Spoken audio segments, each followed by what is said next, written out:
Hello and welcome to Military History Inside Out, brought to you by WarScholar. We talk about military history from ancient times to modern and everything in between. I'm Chris Alvarez and thank you for listening. I'm speaking with Phillip S. Meilinger, author of Thoughts on War, published by the University Press of Kentucky, March 2020. Thank you for speaking with me. Well, good afternoon, Chris. Good talking to you. Thanks for having me on. So first, how did you get into studying and writing a book on war theory? I was in the Air Force for 30 years as a pilot, and I served in the Pentagon during Desert Storm, and I also got a doctorate at the University of Michigan on military history. So I spent a lot of time also towards the end of my career teaching at all of the war colleges and staff colleges in this country, as well as a number of them abroad. And although my main area of expertise is air power, aviation history, theory, doctrine, operations, most of the time I was actually teaching the broader subject of military history in general. That was good, because what it did was allow me to see air power in context and to see how it fit into the vast continuum of military history and in general, and how things have changed and whatnot. Also, what I found very interesting, because of my operational experience working with the other services, I say in the Pentagon, and then teaching and talking to soldiers and sailors and Marines and airmen all over, and Europeans as well, was that they don't think the same. Mm-hmm. And that was kind of a surprise to me, in a way, that when I would get to the Pentagon, for example, and I would go have a meeting dealing with doctrine, some fundamental subjects, topics, dealing with war, dealing with strategy, dealing with technology, the services, an Army, a soldier or a Marine or a sailor might have a totally different viewpoint than an airman did, or that I did. And similarly, Europeans don't think like Americans when it comes to things like strategy and whatnot. So that kind of opened my eyes. And what I realized was that a lot of conventional wisdom in military affairs is not conventional wisdom for everybody.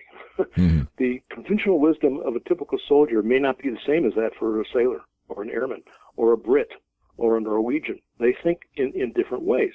And so that forced me over the years to start looking at basic concepts and to start questioning most of the things that I read.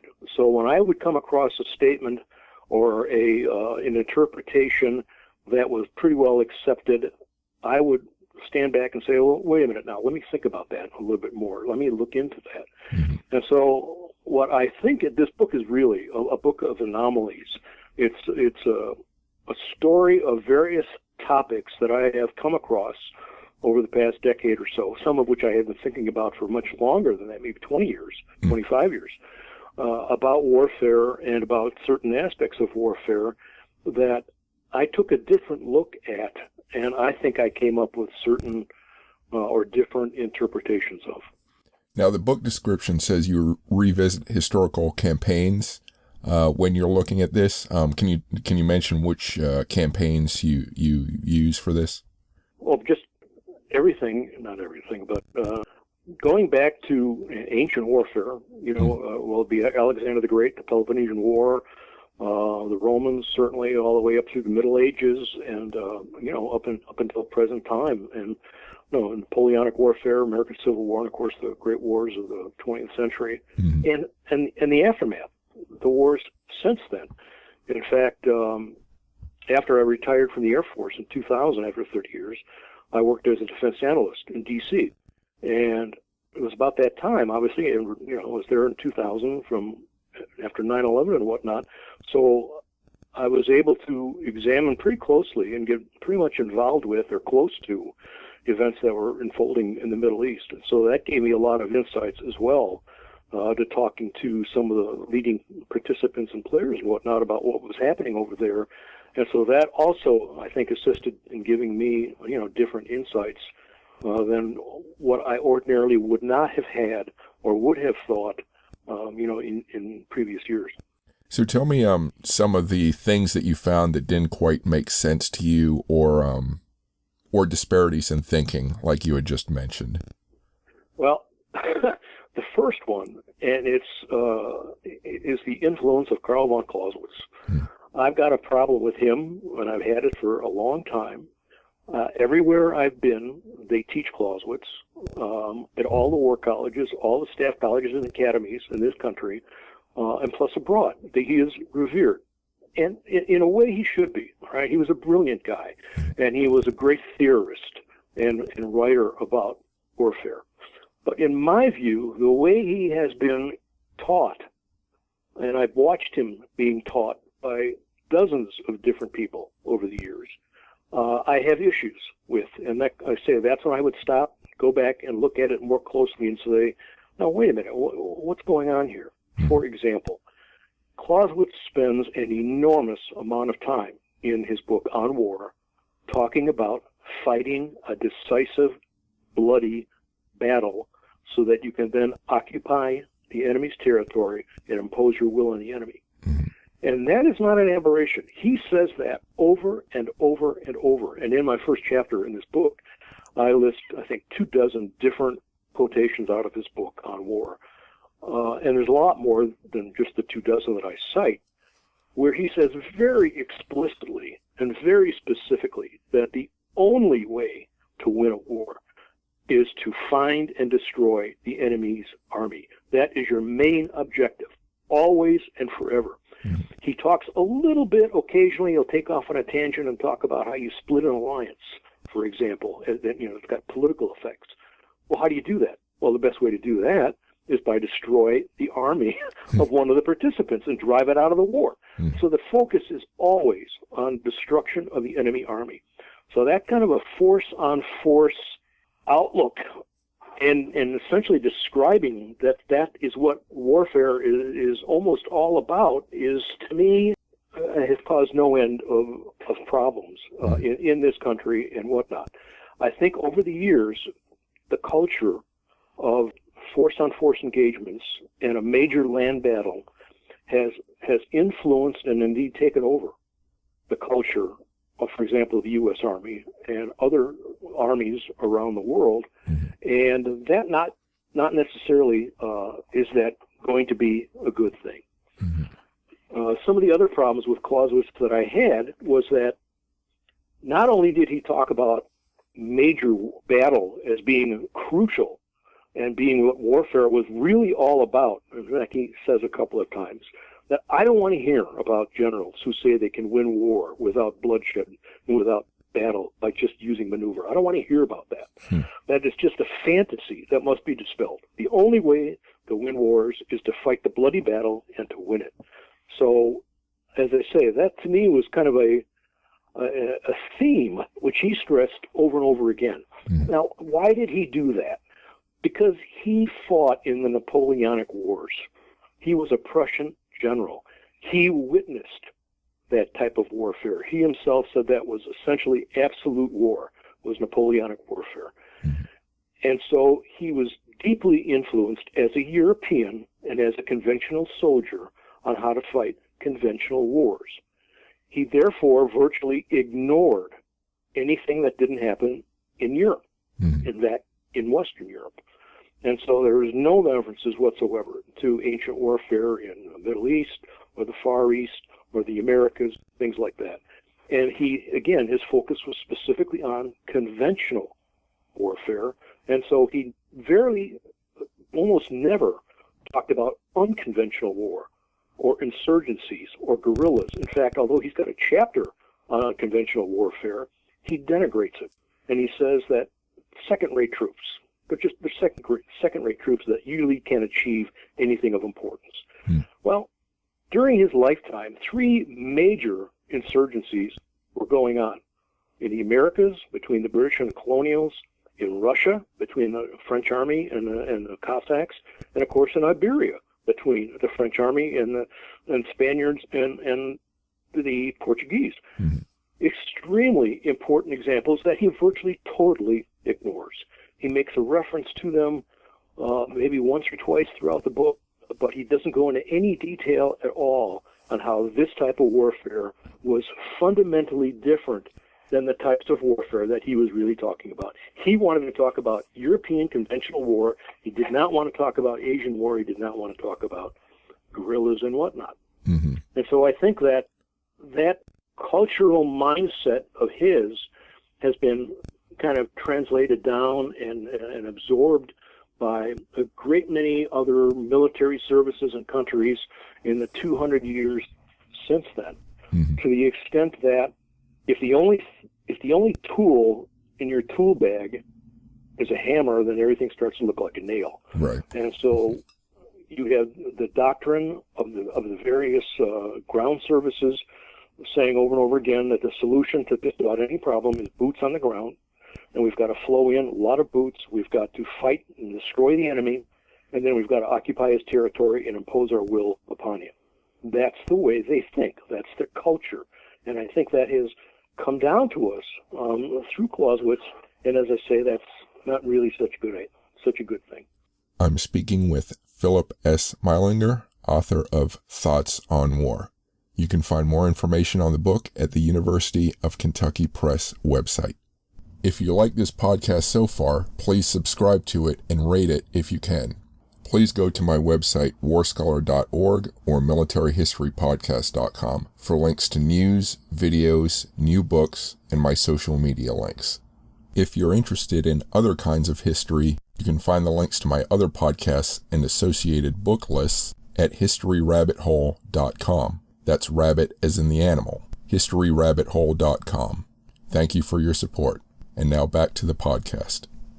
So the description of the book says that, and I guess this sort of seems like the goal of the book, is to re-examine how 21st century warfare should be conducted, and yet it sounds like you also re-examine historical battles and conflicts with the idea you just presented. That is true to some extent, although I will admit that prior to the advent of the aircraft, where it became really a viable weapon of war, which does not really occur until about halfway through World War II, it made sense. A lot of what Clausewitz said made sense as far as using large armies to invade another country and fight the big battle. Like I say, that's what Napoleonic warfare was all about. That's what the American Civil War was all about. World War I and World War II were all about that. And it made sense. Now, a Sun Tzu advocate might disagree and say there were other ways to go about that. But like I said, that was the cultural mindset of Western Europeans and Americans, I think, for a good 200 years, or maybe 150 at least. And it seemed to make a great deal of sense. If I may, another problem that I have with Clausewitz, which I thought about a lot, was his most famous one-liner, I call it.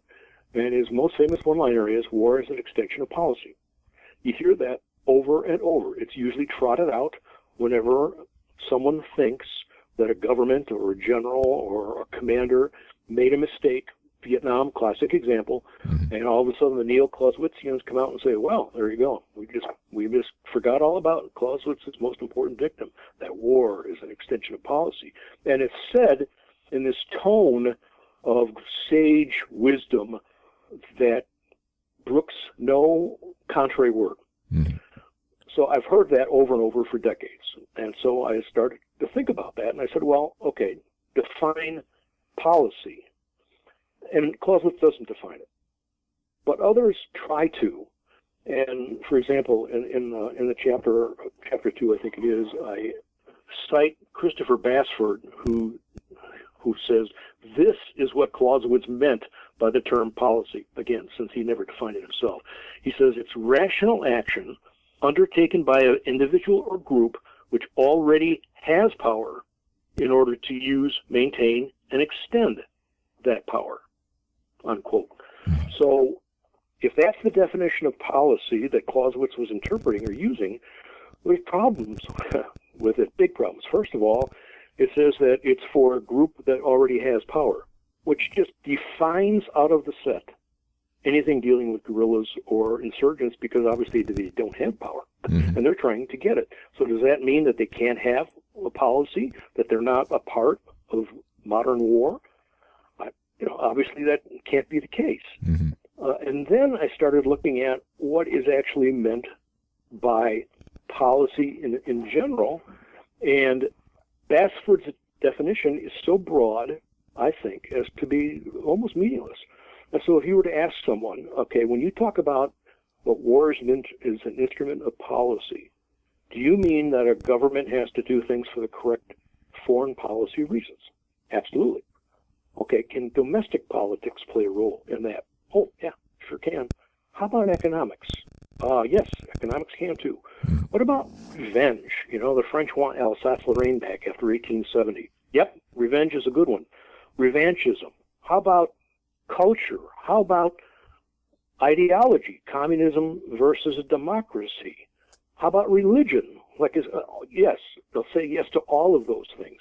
And pretty soon you're left with the realization that policy includes just about any reason why a country is going to go to war.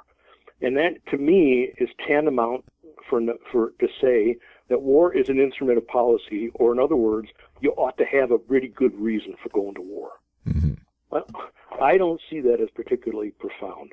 And so that troubled me, that we're trying to base our foreign policy or our military policy on this famous one-liner that war is an instrument of policy, when I'm not sure that really tells us anything about what we're supposed to do in life when we're going into conflict. And in fact, I thought about warfare over the past 200 years since that line was written, and I cannot think of a single country in a single war that upon going to war in the first place did not think it was a good idea, that it was a rational act, that it had been thought through, that it had been prepared for, that it was righteous, and that the people were supporting it.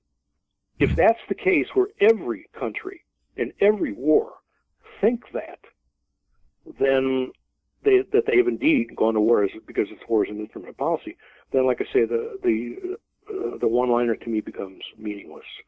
So I wanted to write about that and try to explain why my feelings on that were, different than I think what the normal people would necessarily say. So it seems that if you're going to revisit U.S. military doctrine and also doctrine, I guess maybe of any ally or Western power, you point out that the U.S. fight, at least the book blurb points out, the U.S. fights small overseas wars by global mandate to overthrow dictators, destroy terrorist groups, and broker regional peace. Now, changing doctrine would involve big changes in planning, training, acquisition plans. Are you arguing that needs to be done, that there needs to be a major shift in doctrine and the whole military structure? Well, that's a tough one in a way. I guess I would argue somewhat flippantly that redundancy is the true American way of war. And by that I mean that it's always been very difficult for American military and political leaders to make a really strong decision on military policy, on whether, for example, one should favor the Army, one should favor the Air Force, the Navy, the Marine Corps.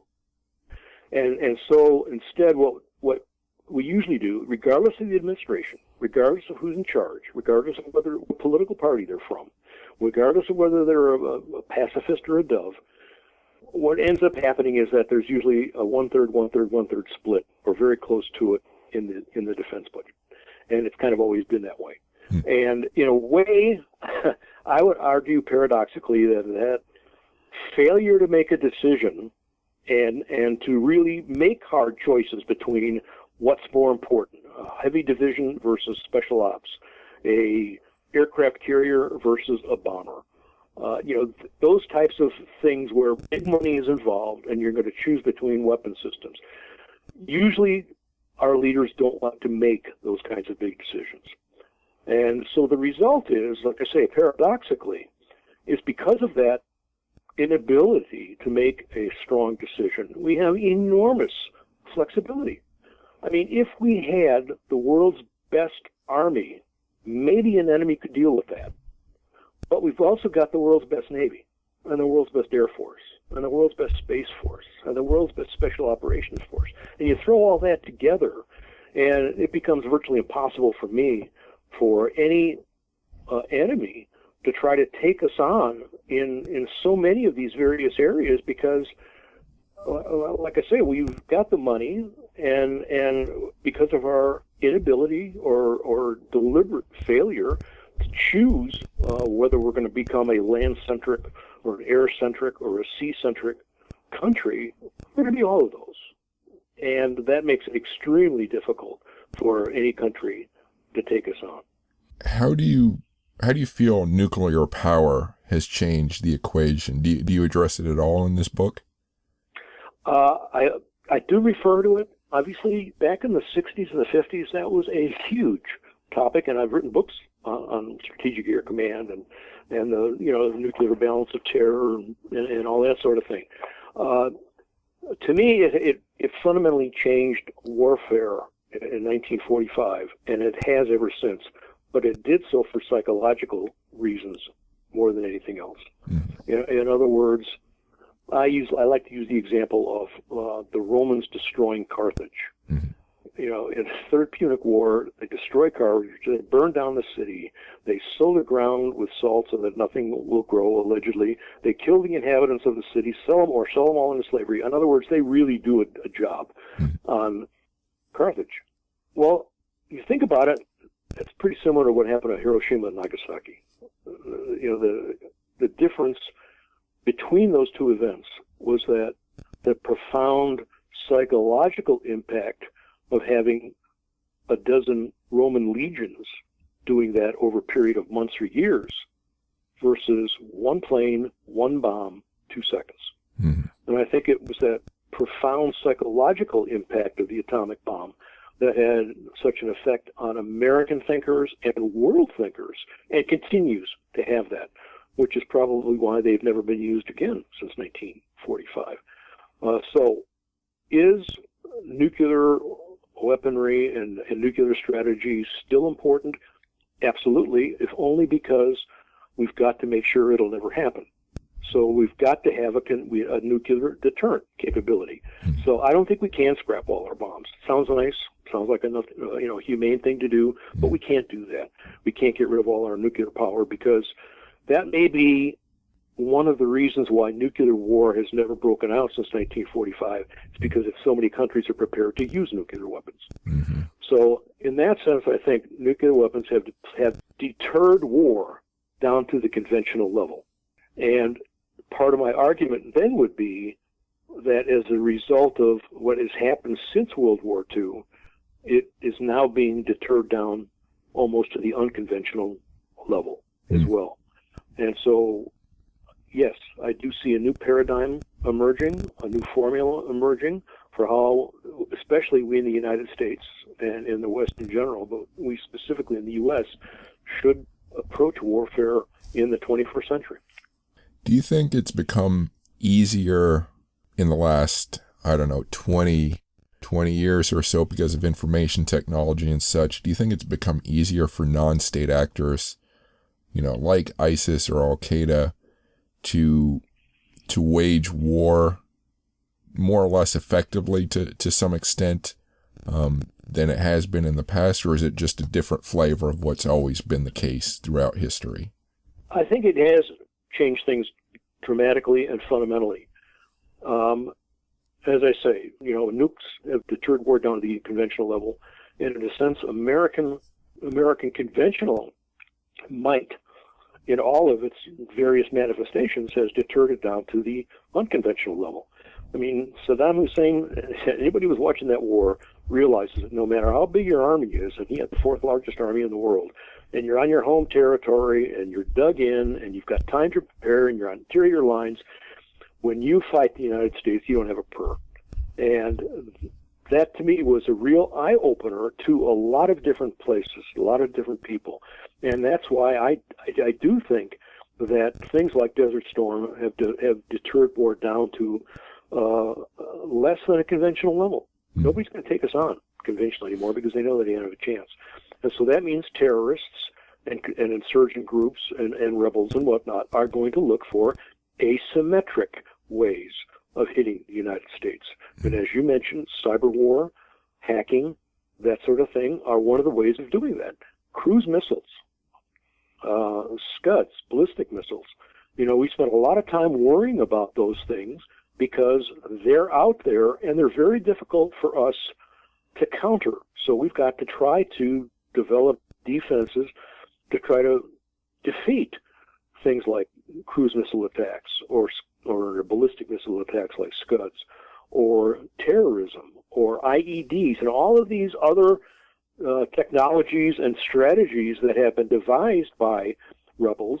I guess you could argue historically that guerrillas have always been in that position, where they have always been fighting kind of a poor man's war against a colonial or an imperialist master, or someone who's got more resources, more people, more money, so they therefore have to come up with a new wrinkle. They've got to come up with different ways, asymmetrical ways of fighting the enemy, where they're not fighting him to his strength.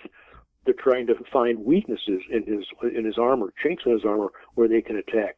And I think what has happened is that the explosion of new technologies like in cyber and whatnot, and in other places, have made that tendency even greater now than it was, say, 20, 30 years ago. Like I say, the Viet Cong were using asymmetrical strategies against this mightiest military power in the world, the United States. So in a sense, that's not a new. Sun Tzu talked about it 2,500 years ago. In that sense, it's not new. But the more technologies and the realization, I suppose, that we in the West are so powerful in conventional warfare that is simply folly to try to take us on, has forced people to think in different ways. So then a similar question in that whether what I'm going to describe is new or just something old with a different flavor, with Russia taking Crimea from Ukraine and moving into eastern Ukraine, and also, getting involved in little wars in its former republics to maintain control, and then thinking about China slowly moving into the South China Sea and then developing trade ties within Africa and such, developing economic allies, and by extension, almost military power or military influence.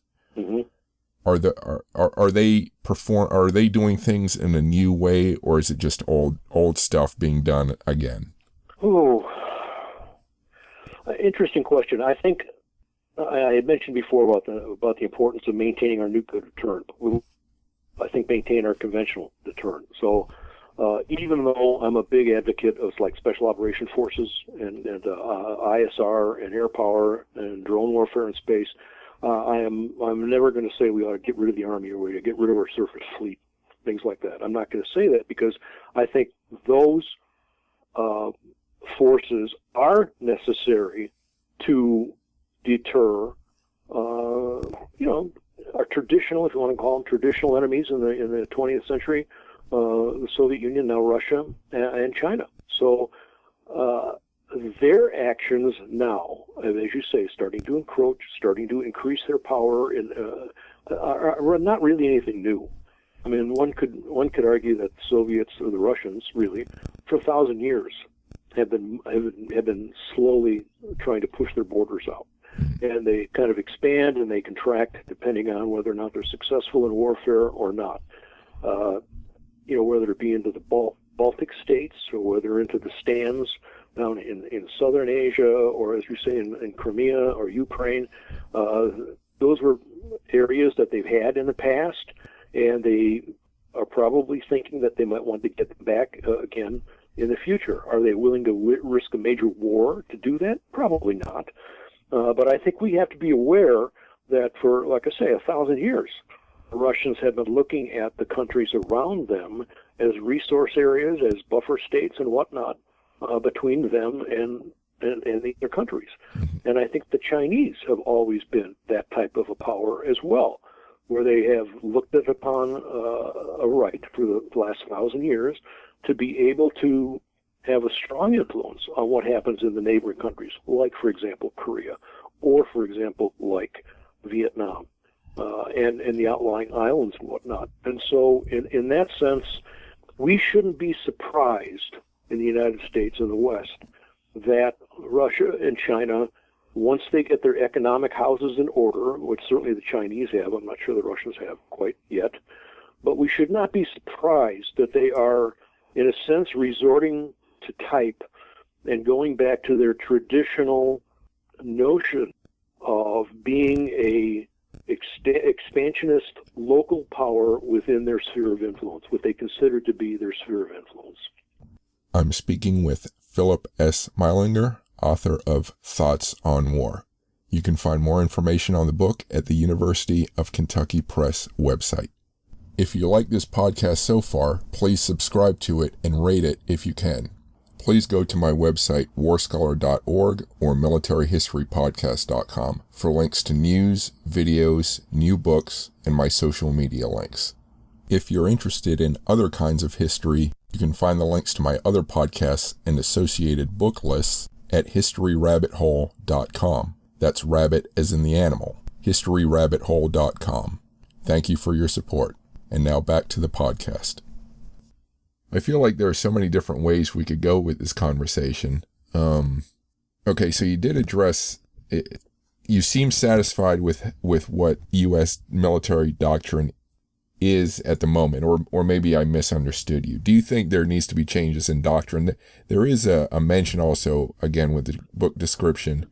I'm not sure doctrine is the correct approach. I think it's more of a, if you look at warfare over the past 20 years, let's say from Desert Storm on, I think what you see is when we have succeeded, and by succeeding I mean we have achieved our political objectives, and we have done so at a relatively low cost. That to me is the definition of success, whatever those objectives might be. Mm-hmm. If the times we have done that have usually not included hundreds of thousands of conventional ground troops fighting major battles in occupying countries. Obviously, we had to have those forces in Desert Storm, for example, but as even Schwarzkopf would have admitted, the Iraqi army was a defeated enemy before the ground offensive even started, 5 weeks after the air campaign started. We had softened them up to where every single frontline Iraqi division had been attrited below 50%, which by definition means that they were combat ineffective. That's astounding. Now, after that, in operations, whether it be in Afghanistan at the beginning, you have to recall that Kabul fell, and using special operations, air power, and the Northern Alliance to defeat the Taliban. And Kabul fell, and it wasn't until 3 weeks later after that the first American conventional ground troops actually arrived in country. Mm-hmm. So that, to me, was a hell of a success story, as was Northern Iraq in 2003. Mm-hmm. We were supposed to invade from Turkey and also from the south. Well, Turkey wouldn't let us. And so we had no conventional ground troops in the north, but we had a brigade, I think, that was airdropped in without their equipment, and we had the Kurds, and we had special operations, and we had a lot of air power. And so I think it was 13, 14 Iraqi divisions were destroyed without any conventional major battle taking place between American forces and the Iraqis. That, to me, is impressive. And then you look at other places like in Bosnia and Kosovo, where there were no NATO ground troops involved, for example, or in Libya, the same thing. To me, those are important precedents for thinking about current and future war, at least in the near future. Mm-hmm. the traditional way of boots on the ground, putting in hundreds of thousands of occupation troops, may not be such a good idea because they're risky. And infidels don't want us to be there. And so often, whether it be in Vietnam or whether it be in Iraq, Afghanistan, or wherever, that the introduction of large numbers of infidel ground troops are not looked upon as liberators, but they're looked upon as troublemakers and invaders. And so how do we avoid doing that, besides the enormous cost and risk involved in putting those types of forces in, and the collateral damage, which is another huge factor, which is now important in modern military affairs. We have to be very, very conscious of that.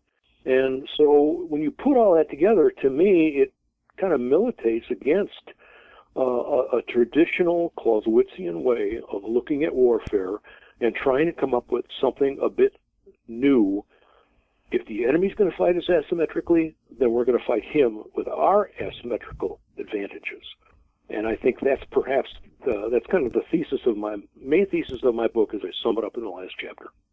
Do you, and this question, this might be outside of the scope of the book and perhaps what you researched, but can you think of any examples in the last 25 years where any country in the world used just kind of a punitive action, a raid or something like that to punish an enemy? You're not invading or controlling the enemy's territory, but you make them stop doing something you don't want them to do just by a quick strike, and that's it. I suppose you could argue that Libya was precisely that. That the United Nations imposed an air blockade of Libya. In fact, when they wanted to, there was some talk of introducing NATO troops, and the League of Arab States vetoed it. They said absolutely not. That would be interfering with the sovereignty of a UN member, and you're not allowed to do that. But they didn't mind using an air operation only and not ground troops to intervene and to impose a air blockade, if you will, or an air umbrella over Libya. A couple of months later, they started using air strikes to support the local Libyan insurgents. They approved that as well, not only the League of Arab States, but also the United Nations. So they looked upon that as being an acceptable way of doing things. And so you had a situation where over a period, I don't know how long the Libyan thing last, couple of months, I suppose, where no NATO troops were involved, no NATO lives were lost, and that we achieved our political goal of overthrowing Gaddafi and setting up, allowing the insurgents to set up a new government. Mm-hmm. Now, once they set it up, obviously then it's going to be up to them to make sure it works, to make sure that they've done the right things to get the support of the people, etc. But I think the Libyan situation was a classic example of where it did work. And similarly in Bosnia and in Kosovo, where, again, no NATO ground troops were involved. In fact, they were prohibited by NATO's going in presumption that we would not use ground forces in NATO. Mm-hmm. I mean, there's always the threat that you might change your mind and you might use them, but we didn't. And as a result of that, it lasted, 6 weeks, I think. Mm-hmm. And when all was said and done, just using local indigenous forces like the Kosovar Liberation Army, as well as air power, as well as the robust ISR, that sort of thing, the Serbian army was essentially driven back, and Milosevic ended up dying in a prison cell waiting for a war crimes trial. So I think those were pretty good examples of when we were able to use this new paradigm of war, if you will, to achieve very significant political results. And of course, ISIS, my God, for 3 years, ISIS was growing and conquering territory and setting up a new caliphate. And then in a period of a year, without the introduction of American troops, using drone warfare and air power and whatnot, and indigenous ground troops like the Iraqis and the Syrians, ISIS was destroyed. So that to me is pretty significant. And again, when you look at the low risk involved and the low cost involved, why wouldn't we want to try to replicate that model in future actions where it applies? Does it apply in every case? Of course not. Is it always going to work? No. But if it fails, it's going to fail less spectacularly than, say, putting 300,000 or 400,000 combat ground troops in a country for a period of 10 years and suffering enormous losses at a cost of trillions of dollars. Do you think, and I might be mistaken on this assumption, but I feel like there was a time, and perhaps it still exists, when strategic air bombing was considered sort of the be-all and end-all of combat, where you didn't even need ground troops to succeed, and maybe that idea doesn't exist anymore, or maybe it does. Can you address it? I would argue that virtually no airmen during World War II thought that. Mm-hmm. They thought that it was an important, strategic bombing was an important factor, but it could not do it alone. And I looked for quotations by leading airmen like Toohey Spots or Hap Arnold or people like that, or even Bomber Harris, to try to come up with examples of where they said air power is going to win the war. They never said that.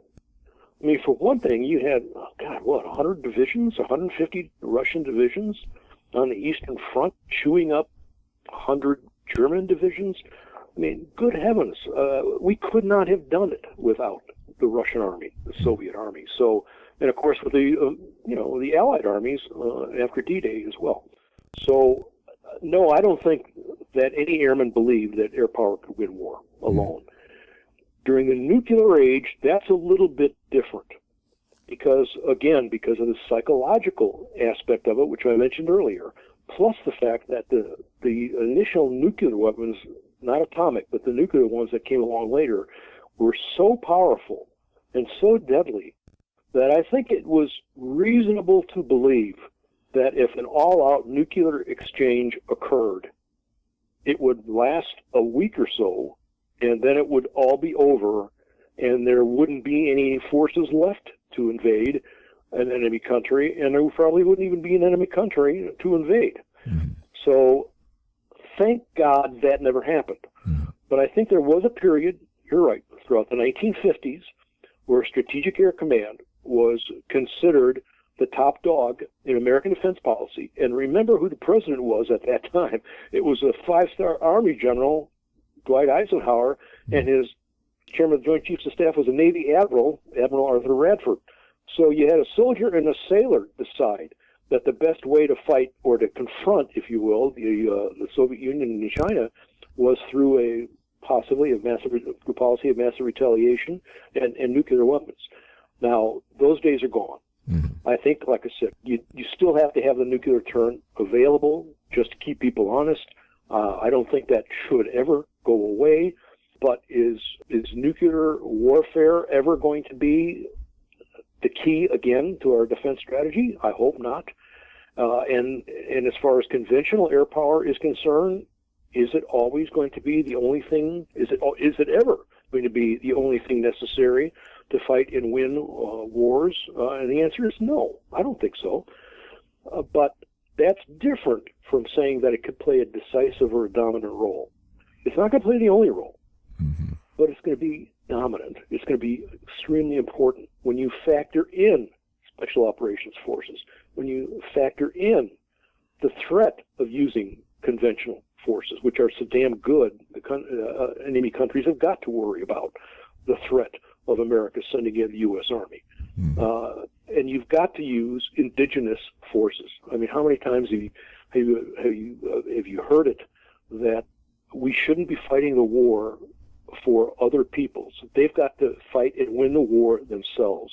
And if they, whether it be the South Vietnamese, or whether it be the Iraqis, or the Afghanis, or whoever, if they're not willing to fight for their own freedom, why the hell should we bother to fight for them? Mm-hmm. And so I think there has got to be that very strong component of the local forces who are going to do the majority of the fighting on the ground. We will supply our asymmetrical advantage, which is air power, space power, drone power, cyber power, etc., and special operations forces, which are the best in the world, plus the mobility assets, which can get them there to the theater and back again and resupplied and whatnot on a constant basis. So I think those are our asymmetrical advantages that we ought to play to.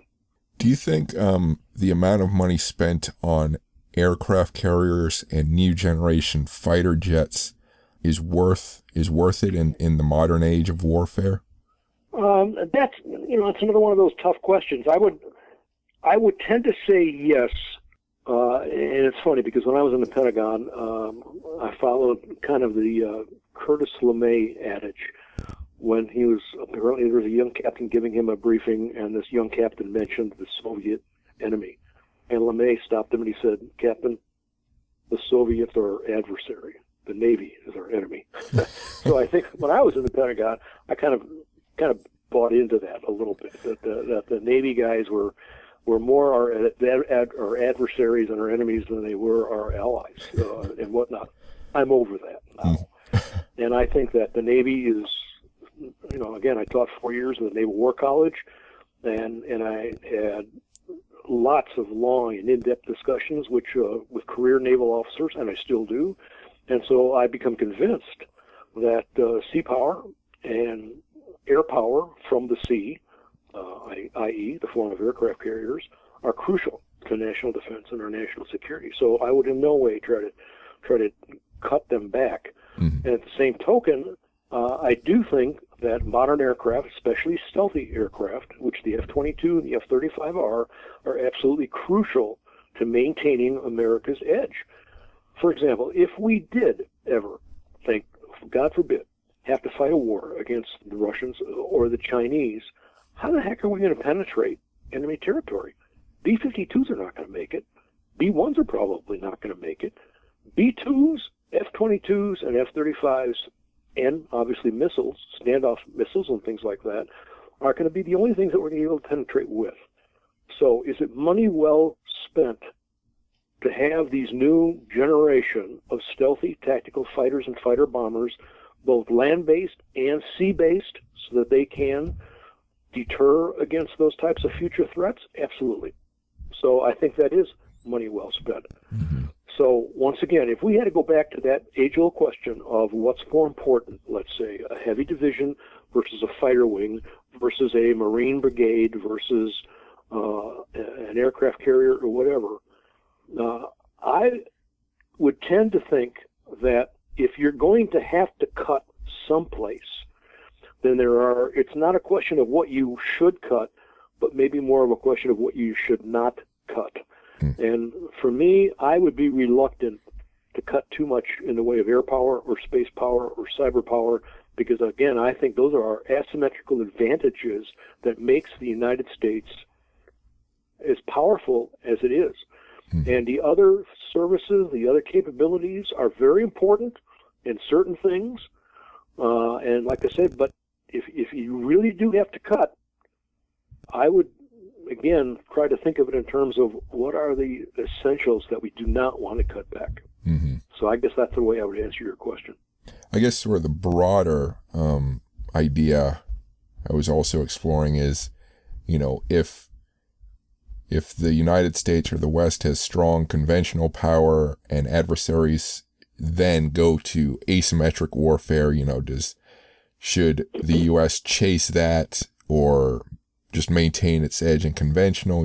How do you balance that out is sort of what I was doing. I think what we're doing now, as far as force structure, again, is reasonably good. I mean, good grief, what do we spend, $600-700 billion a year on defense, which is almost as much as the rest of the world combined. I mean, it's not. I mean, but it's close.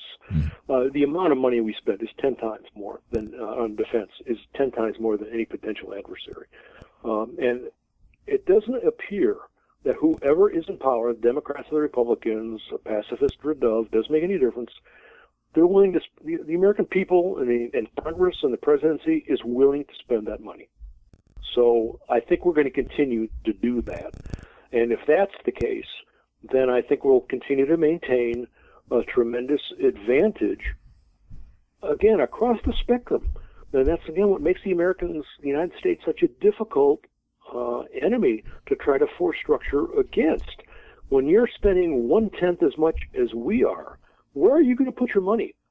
Are you going to try to defeat the U.S. Air Force, which is the best in the world? Are you going to try to defeat the U.S. Army, which is the best in the world, or the U.S. Navy, So I think we present tremendous problems. So again, when I look at what we're spending our money on and what our force structure looks like, I frankly am reasonably content in this day and age. Mm-hmm. Now, if somebody comes in and says we have to cut 30% of the defense budget, well, that's a different question. Mm-hmm. Like I say, then you're going to have to make some hard choices because that's real money that you're talking about. Mm-hmm. But I don't think that's going to happen. Despite what everybody has said that they would like to do and have a peace dividend and all that sort of thing, that really doesn't occur. Mm-hmm. So I'm not sure that's going to happen at any time in the near future, regardless of who wins the next election. Okay. So now let me turn towards how you did put the book together.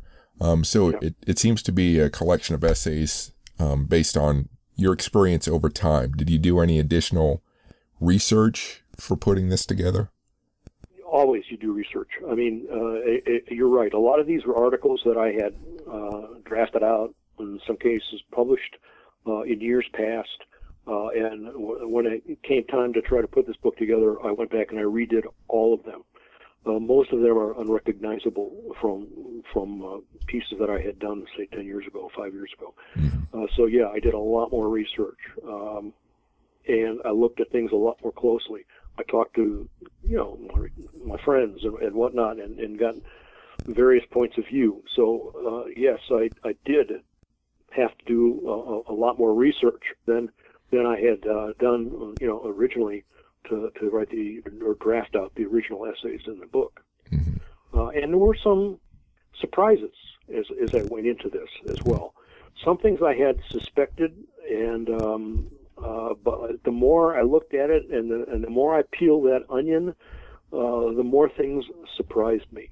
I have a chapter in the book on the American military tradition, for example. Mm-hmm. And that to me is one of the most unusual chapters in the book, and one I'm kind of proud of because it is another one of those conventional wisdom issues that the more I thought about it, the more I said, I'm not sure I buy that conventional wisdom anymore. Essentially, it's this: that the American military tradition is that the military in the United States is divorced from politics, that it believes totally in civilian control and never tries to interfere. That is considered to be, in a nutshell, the American military tradition.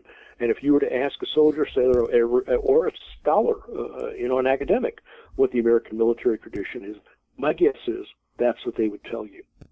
What I discovered was that's not the case at all. At least historically, that's not the case at all. It might be today, but it sure wasn't the case 100, 200 years ago in our country's history. And that, to me, really amazed me. Like I said, the more research I did, the more I peeled that onion. I started off with looking at one of my favorite war characters from the 19th century, and that was Winfield Scott. For some reason, Winfield Scott. Most people don't, but I kind of like the guy. And when I read a couple of his various biographies, which clearly express his, military abilities and strategies and, all that sort of thing, his leadership, I also realized that they also mentioned some kind of strange things. Like, for example, in 1852, he was a declared Whig, which was the political party, and he told the Whig political leaders, party leaders, that he wanted to be the nominee for president. And so he, in fact, gained the nomination over the sitting president, Millard Fillmore, and then Winfield Scott ran as a Whig candidate for president against Franklin Pierce, who was the Democrat, who, by the way, used to be his subordinate, who was a brigadier general in the Mexican War. He lost the election. Even though he went around the country giving speeches, he never resigned. He never took off his uniform. He lost the election, and yet he shrugged his shoulders, went back to his desk, and remained the commanding general of the United States Army for the next 10 years. Wow. And in fact, a couple of years after the election, Congress liked him so much they promoted him to a third star, the first lieutenant general since George Washington.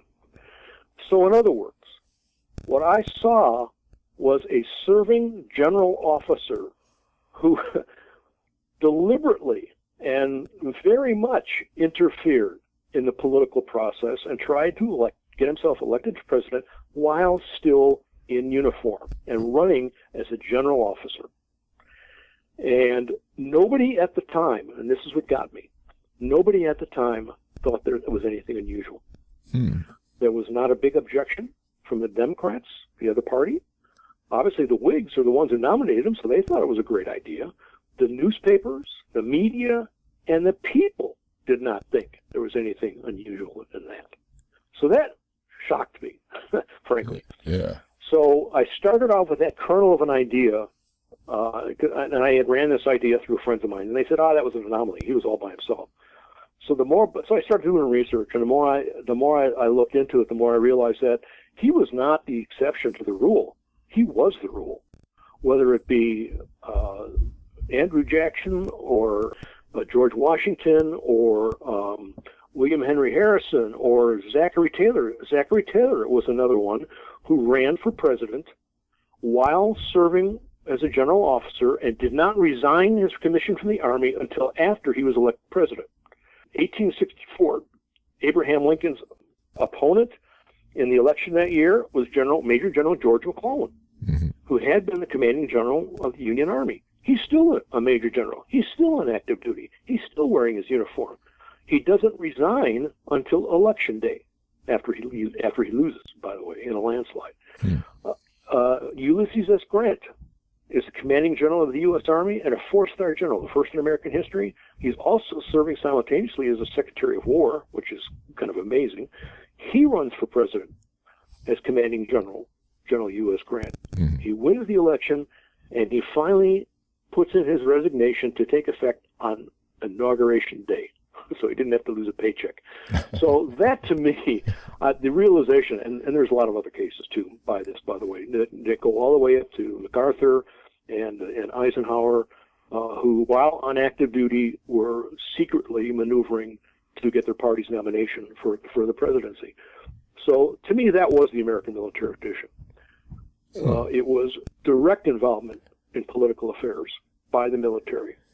That surprised me. Huge surprise to me how prevalent that tendency was. But then things changed. Things changed around the time of the Vietnam War. And there's lots of reasons for that, and people and personalities who had an effect on that. I think Robert McNamara, the Secretary of Defense, had a large role in playing that. He was dead against any military officer who he thought was encroaching on his prerogatives. And war had changed, and things had changed, and so I agree with the change in the American military tradition. I don't think that the military ought to play a major role, or any role for that matter, in domestic politics or domestic affairs. They shouldn't. But saying that is different from saying that as a justification that, well, it's always been that way. That's, after all, the American military tradition. Because it's not the American military tradition. So if you're going to tell me that the military should stay out of politics, then give me some good arguments as to why, and don't try to concoct some type of a fake history to justify your position. And I think that's what has happened in the past. Wow, so that to me was one of the talked about surprises in research, and that to me was a huge surprise. Yeah, that's the prevalence of the military and politics throughout America's history. I had no idea. That's really fascinating. Was there a particular question that you had particular difficulty getting an answer on, or maybe you just never really came to a conclusion you were satisfied with? No, I can't say so. Another big surprise, by the way, was I wrote that chapter on unity of command in the Pacific during World War II. I mean, again, the conventional wisdom. I said this book is essentially a book of anomalies, trying to challenge conventional wisdoms in some cases. Conventional wisdom was that there was no unity of command in the Pacific like there was in Europe.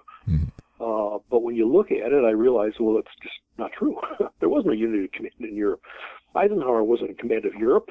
There was an Italian theater, the Mediterranean theater, with a field marshal who was his co-equal. He didn't control the Atlantic. That was a British admiral who controlled Iceland and Greenland and whatnot. And needless to say, he had no say whatsoever what the Soviets were doing in Central Europe. So there was no unity of command. So why did we think it was essential that there be one person in charge of this huge Pacific area, which was 10 times larger than Europe. So that, to me, was kind of a surprise as well. And what I finally concluded was it's just inter-service rivalry, and it still is. Parochialism between mostly sailors and soldiers about who ought to be in charge, and land historians and sea historians about who should have been in charge during World War II. And they just continue to fight this battle of using a principle of war, unity of command, as their foil for trying to prove their point regarding unity of command in the Pacific. So I think that was another one of the kind of the surprises, that the more I peeled the onion, the more I realized that there was something going on.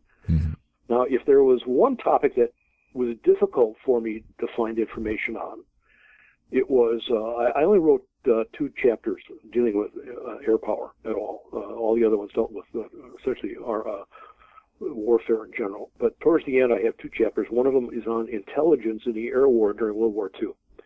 And that is something, a theme of mine that I have had during most of my academic career for 20 years. 20 years ago, I wrote that the key to air power is targeting, and the key to targeting is intelligence. So I wrote that 25 years ago, I think, that one-liner. But trying to find information on that was very difficult for me. I intuitively believed that was the case and whatnot, but it was very hard until within about the past 10 years or so. A lot of documents that I found, some of them had been classified, other ones were so obscure that even though they were perhaps not classified, I had never seen them or heard them before. And other books came out by people who had also found new information which had been left kind of unlooked at for 40 years after World War II, for example. And so it was only really in the past 5-6 years or so that chapter on intelligence and air operations during World War II was able to be written, at least by me. Because until that time, I just didn't have the information at my fingertips that could make a case as to why air intelligence was so important and why it was so difficult to get, and what they did with it, and how they choose their targeting, and what mistakes they made during the war, and what bright ideas they come up with during the war, and how important all of that is in the post-World War II era. So that probably was the one example where I had a heck of a time trying to get data and information on a subject which I had strong feelings about, but which I had been unable to write anything authoritative on because I just didn't have the data or the details to do so. So what do you hope the book will do for readers? I hope that it will induce them to do what I did when I started out. Go back to an hour ago when we started this conversation. What I wanted to do was challenge conventional wisdom, to challenge assertions, to look at what people just kind of flippantly said, well, that's the way it is. Here's the truth. I would hope it would lead readers to do the same thing. That would be not just the topics that I'm covering, obviously, in this book, but to look at other topics as well, ones that I can't even think of, or ones that I can't name, where they would say, well, we always thought that this was the case. But, now after reading this book, I realized that, maybe I should look into that a little bit and see if I can find some actual data about it. To digress for one small point here, for example, I wrote another book later on, or earlier, about 10, 15 years ago, where one of the conventional wisdoms I heard was that, for example, that the Air Corps between World War I and World War II was receiving a disproportionate share of the Army budget, and it had more personnel, it had more money, it had more influence, etc., than did the other branches. Well, I had heard that, and I had read that for years. And so one day I said, I wonder what the actual numbers are. So I spent a lot of time in the library digging through and trying to find out old copies of Secretary of War reports to the president, et cetera, and trying to actually get things like budget numbers, personnel numbers, et cetera. And again, what I found out was that the conventional wisdom was false, that the numbers, which had been there all along, but nobody had bothered to look at them, told a different story than what was usually being told. And so what I would hope is that readers would get the same kind of skepticism about military affairs that I developed over the years. And that skepticism was largely the result, frankly, of having to deal with other services, both in uniform while I was in the Pentagon or teaching in the various war colleges and staff colleges, where they would come up and they would challenge me on certain things that I said about air power, which to me was, well, it's obviously everybody knows that. Well, they didn't know that. They thought the situation was something totally different. And so when I looked at all of these things, it forced me, like I said, to go back and to start looking at basic premises and going back to basic documents to find out what the actual truth was. And I would hope that anybody who reads this book would think along the same lines, that rather than accept something at face value, they would try to backtrack, look at the sources, and go back and see what the data actually said about a certain event. Did you have any difficulties getting the book finished or published?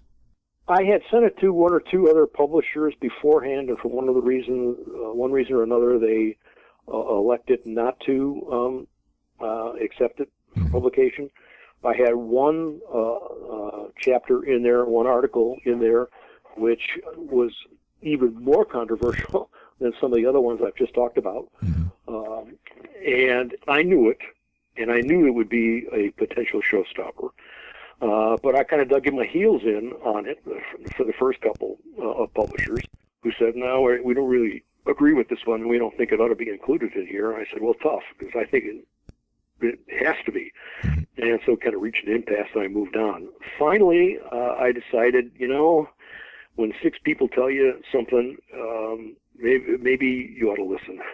And so I went back and I looked at this one chapter again more closely, and I realized that maybe they're right, and so I took it out of the book, out of the manuscript, and they immediately then said, "Fine, I will publish it." At first, it irritated me just a little bit. I looked upon it as a form of censorship or whatever.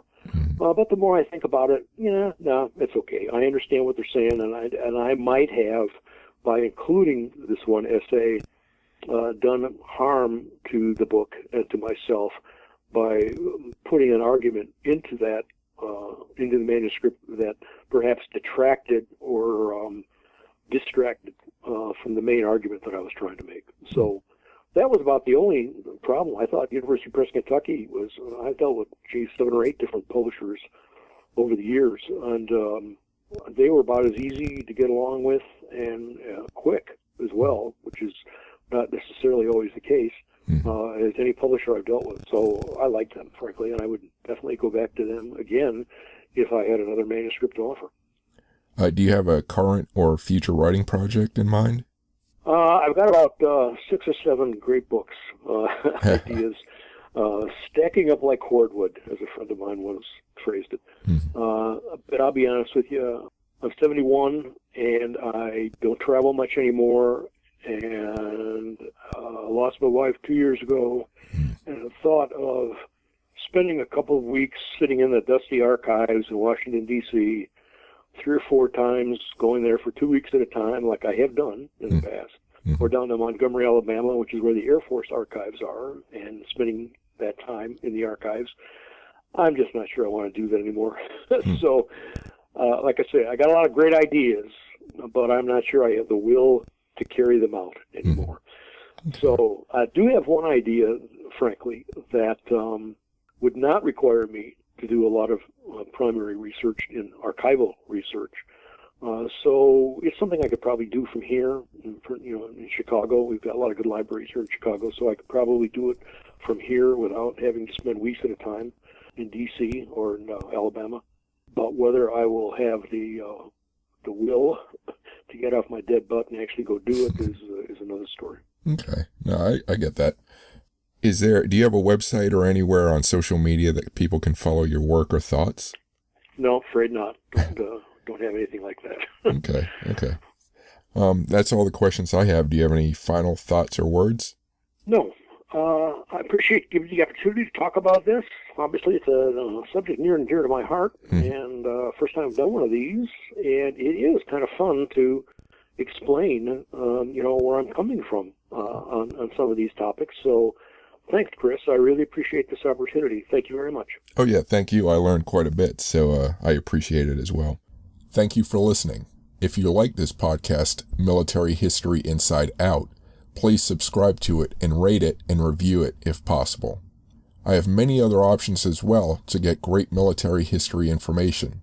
You can find links to interesting military history videos on my Facebook page, WarScholar.